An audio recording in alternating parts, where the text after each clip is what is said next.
ہم جو کچھ بتا رہے ہیں نا اپنی زبانوں سے، ہمیں اپنے گناہوں کا احساس ہونا چاہیے. ایسا نہ ہو کہ جب سزا ملے تو پھر اس طرح کی ملے کہ دوبارہ کسی کو کوئی منہ دکھانے کے قابل نہ رہے. میرے بھائی یاد رکھیں اور سمجھیں، گناہ انسان کی زندگی کو تنگ کرتے ہیں. میرے نبی پاک علیہ السلام نے فرمایا جب تو جھوٹ بولتا ہے تو تیرے فرشتے کرامن کاتبین سائیڈ پہ ہو کے کھڑے ہو جاتے ہیں. جب تو زنا کرتا ہے تو تیرے اندر سے ایمان نکل جاتا ہے. اور نبی پاک علیہ السلام نے فرمایا جب میری قوم میں ناانصافی عام ہو جائے گی تو قتل بھی عام ہو جائے گا.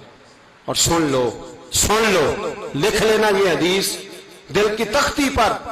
نبی پاک علیہ السلام نے فرمایا جب میری قوم میں بے حیائی اور بدکاری عام ہو جائے گی تو 2 سزائیں اللہ دے گا. ایک تو جوان موتیں آئیں گی، جوان بچے کچھ بھی نہیں دیکھا چلے گا. اور دوسری سزا اللہ یہ دے گا کہ ایسی بیماریاں آئیں گی جن کا علاج نہیں ملے گا، ایسے امراض پھوٹ پڑیں گے.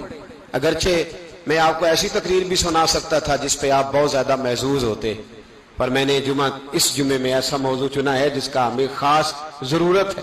بھائی دیکھیں تو صحیح، کہیں ایسا تو نہیں کہ ہم ان عیبوں میں مبتلا ہیں. میرے نبی کریم علیہ السلام نے فرمایا جب تم نیکی کا حکم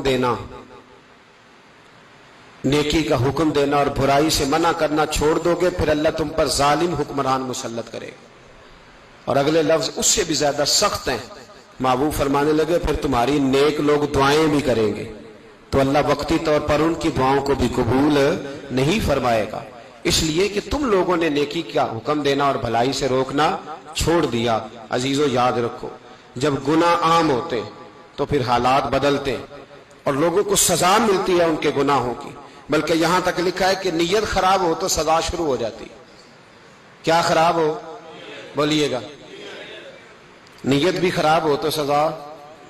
حضرت رومی کہتے ہیں کہ ایک بادشاہ کو پتہ چل گیا کہ ایک آدمی نے بڑا اچھا باغ لگایا ہے، خوبصورت باغ ہے، مالٹے کا، کنوں کا باغ، بڑا پیارا. بادشاہ نے کہا ذرا جا کے دیکھتا ہوں.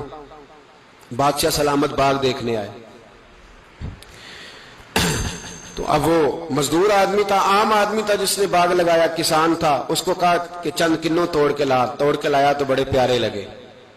1-2 اور لایا، کھائے، بڑے میٹھے، بڑے پیارے، بڑے توانا، بڑا مزہ آیا. تو بادشاہ کے دل میں خیال آیا کہ اس پہ قبضہ نہ کر لوں باغ پہ.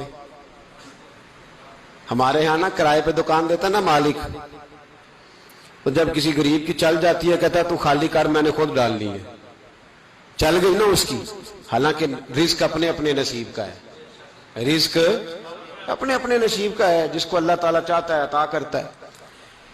تو اس کو کہا کہ اور توڑ کے لا، اور دل میں خیال ہے کہ یار اتنا اچھا باغ ہے قبضہ کر لیتے ہیں. ہماری حکومتیں قبضہ کر لیتی ہیں کہ جو چیز اچھی لگ جائے. اب وہ کسان 2-3 کنوں توڑ کے لایا، اس نے کھائے تو کھٹے نکلے، ترش تھے. کہنے لگا تجھے کیا ہو گیا ہے؟ تو بندہ بڑا صاحب دل تھا، کہنے لگا میں تو ٹھیک ہوں، آپ اپنی نیت سے پوچھیں کہیں خراب تو نہیں ہو گئی. تو کنوں میں بھی اس کا اثر آ گیا ہے. اپنی نیتیں بگڑ جائیں نا، نیت